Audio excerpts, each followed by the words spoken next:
Welcome back to our channel. KBR చుట్టూ ఏ ఒక్క చెట్టును కొట్టినా అస్సలు ఊరుకోం అంటూ కోర్టు ఇన్వాల్వ్ అయ్యే పరిస్థితి ఎందుకు వచ్చింది? కేబీఆర్ చుట్టూ 7 ఫ్లైఓవర్లు, 7 అండర్ పాస్లు, 7 కూడళ్లు, 1070 కోట్ల రూపాయల అభివృద్ధి పనులు అంటూ కొత్త ప్రభుత్వం, కాంగ్రెస్ ప్రభుత్వం ఒక నిర్ణయం. పాత ప్రభుత్వం ఏం చేసింది?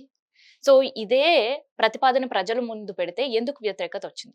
అసలు కేబీఆర్ చుట్టూ రాజకీయం జరుగుతుందా? నిజంగానే పర్యావరణ పరిరక్షణ జరుగుతుంది? సో ఇదే అంశం పైన మాట్లాడదాం. సో కేబీఆర్ అనేది 2012లో హెచ్ఎండిఏ అభివృద్ధి చేసింది. సో గ్రీనరీ, లంగ్ స్పేసెస్ హైదరాబాద్లో అవసరం. టెంపరేచర్స్ కావచ్చు, పొల్యూషన్ కావచ్చు కంట్రోల్లో ఉండాలి అని అంటే, అండ్ అక్కడ ఉండే వాతావరణ పరిస్థితుల వల్ల కూడా స్ట్రెస్ రిలీఫ్ ఉంటుంది. అండ్ వాకింగ్ ట్రాక్స్ ఏర్పాటు పైన కోట్ల రూపాయలు గతంలో బీఆర్ఎస్ ప్రభుత్వం ఖర్చు పెట్టి పార్క్ల లోపల ఓపెన్ జిమ్స్ పెట్టడం, తర్వాత ఈ ట్రాక్స్ ఏర్పాటు చేయడం, చెరువులు ఎక్కడ ఉంటే చెరువుల చుట్టూ ట్రాక్స్ ఏర్పాటు చేయడం, ఓపెన్ జిమ్స్ పెట్టడం, ఇవన్నీ కూడా చేసింది. మరి గత ప్రభుత్వం చేసిన అభివృద్ధి పనులు ఈ ప్రభుత్వానికి నచ్చడం లేదా? లేదంటే ఏదైతే గత ప్రభుత్వం తీసుకోవాలని నిర్ణయించిన ప్రాజెక్టులను ప్రజా వ్యతిరేకత వచ్చిందని సైడ్ అయిపోయిన బీఆర్ఎస్ మళ్ళీ దాన్నే మెయిన్ స్ట్రీమ్ కి కాంగ్రెస్ తీసుకొచ్చి అదే అభివృద్ధి అని చూపించే ప్రయత్నం చేస్తుందా? సో ఇట్లాంటి ఘటనల గురించి మాట్లాడుకోవాలంటే ఫస్ట్ మూసీ. సో మూసీ పైన తీవ్ర వ్యతిరేకత ఇప్పటి వరకు కాస్త కామ్గా ఉంది. కానీ ఎట్టి పరిస్థితుల్లో ఆ ప్రాజెక్ట్ నేను నెరవేర్చి తీరుస్తా అని వేటు న్యూస్ కాన్క్లేవ్ లో సీఎం సార్ చెప్పిన విషయం అందరు కూడా తెలిసింది. ఇప్పుడు కేబీఆర్ పార్క్. అయితే కేబీఆర్ పార్క్ చుట్టూ 7 కూడళ్లు, 7 అండర్ పాస్లు, 7 ఫ్లైఓవర్లు కట్టాలనే ప్రభుత్వం ఒక నిర్ణయం. సో దాన్ని అందరూ కూడా ఆహ్వానించారు. చాలా బాగుంటది. ట్రాఫిక్ ఇబ్బందుల నుంచి బయటపడటం, ఇవన్నీ కూడా చాలా బాగుంది. కానీ అందులో భాగంగా కేబీఆర్ పార్క్ ఉండే చెట్లను డిస్టర్బ్ చేయడం అనేది పర్యావరణవేత్తలు పూర్తిగా వ్యతిరేకించారు. సో గత ప్రభుత్వం కూడా బీఆర్ఎస్ ఇదే ప్రాజెక్ట్ ని ముందుకు తీసుకొని వచ్చినప్పుడు భారీ స్థాయిలో నిరసనలు, కోర్టులకు వెళ్ళిండ్రు, స్టేలు తెచ్చుకున్నారు.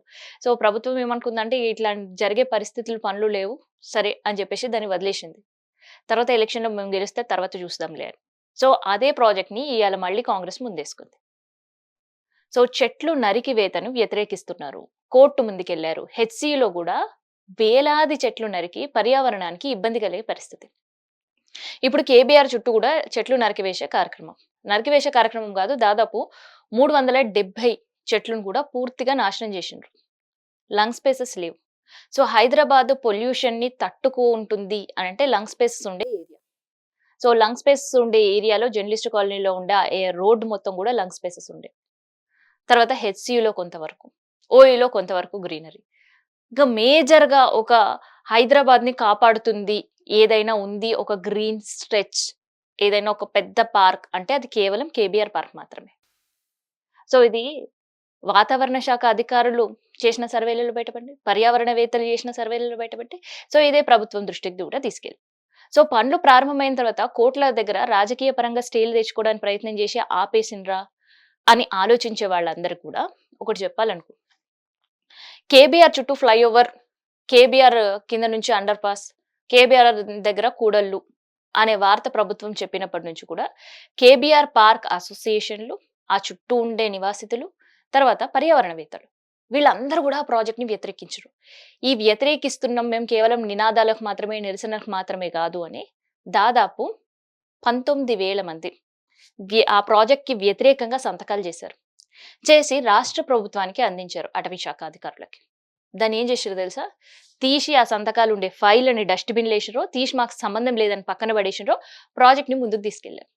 సో ముందుకు తీసుకెళ్లిన తర్వాత కొద్ది రోజుల్లోనే, వర్క్ స్టార్ట్ చేసిన కొద్ది రోజుల్లోనే 370 పైగా చెట్లు నరికేసిన తర్వాత మళ్ళీ పర్యావరణవేత్తలు, కేబీఆర్ పార్క్ అసోసియేషన్లు అన్ని కలిసి కోర్టు మెట్లెక్కాల్సిన పరిస్థితి. కోర్టులు మెట్లు ఎక్కిన తర్వాత జరిగిన నష్టాన్ని, ప్రకృతికి సంబంధించి అండ్ కేబీఆర్ పార్క్ ప్రత్యేకత గురించి, ఈ ప్రాజెక్టు వస్తే ఎలాంటి నష్టాలు ఉంటాయని కావచ్చు, పొల్యూషన్ కి సంబంధించి ఇవన్నీ కోర్టు ముందు పెడితే, దీనికి సంబంధించి ప్రభుత్వ అధికారులను కోర్టు ఒకటి అడిగింది. ఏదైనా ప్రాజెక్ట్ జరిగేటప్పుడు, సో గతంలో హెచ్ఎండిఏ దాన్ని అభివృద్ధి చేసింది. సో ఇదంతా కూడా సెన్సిటివ్ జోన్, పర్యావరణానికి సంబంధించిన సెన్సిటివ్ జోన్ గా డిక్లేర్ చేసింది. ఆ జోన్ ప్రకారం పార్క్ ఉండే 35 మీటర్ల వరకు కూడా ఎలాంటి చెట్టు మీద చెయ్యి వెయ్యడానికే లేదు. ప్రభుత్వానికి కూడా ఆ హక్కు లేదు అని చట్టం చెప్తుంది కదా! ఎందుకు మీరు దాన్ని వ్యతిరేకించిర్రు? అండ్ ఈ చట్టాన్ని తీసి పక్కన పెట్టేటప్పుడు ప్రజా అభిప్రాయ సేకరణ ఏమన్నా మీరు చేశారా అని కోర్ట్ అడిగినప్పుడు ప్రభుత్వం దగ్గర సమాధానం లేదు. కానీ ప్రజల తరఫున ఉండే న్యాయవాది దగ్గర మాత్రం సమాధానం ఉంది.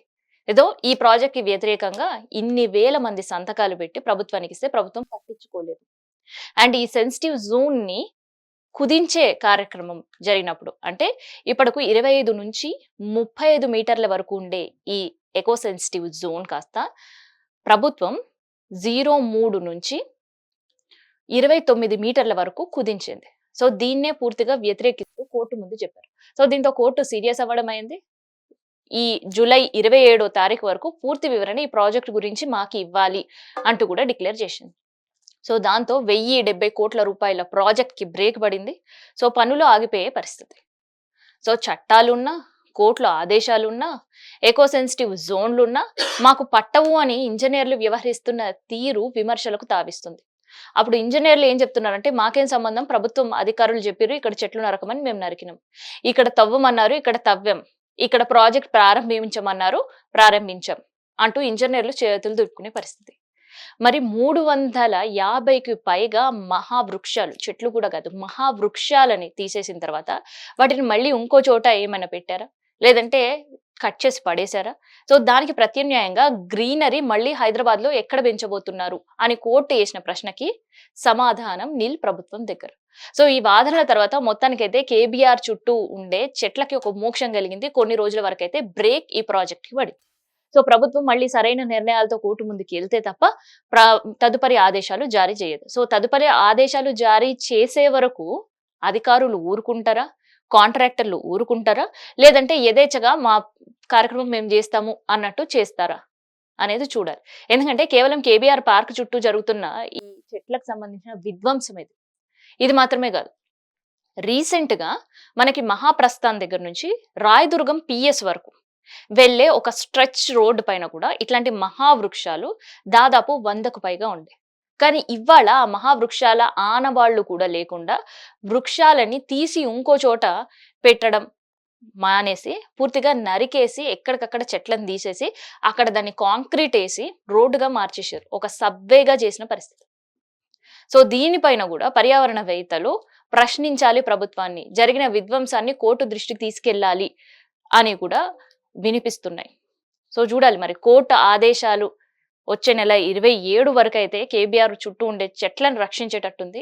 మరి అధికారుల తీరు మారుతుందా? ప్రాజెక్ట్ డిజైన్ మారుతుందా? లేదంటే వ్యయం మారుతుందా? లేదంటే వ్యతిరేకంగా ఉండే 19,000 సంతకాలకి విలువ ఉంటుందా లేదా అనేది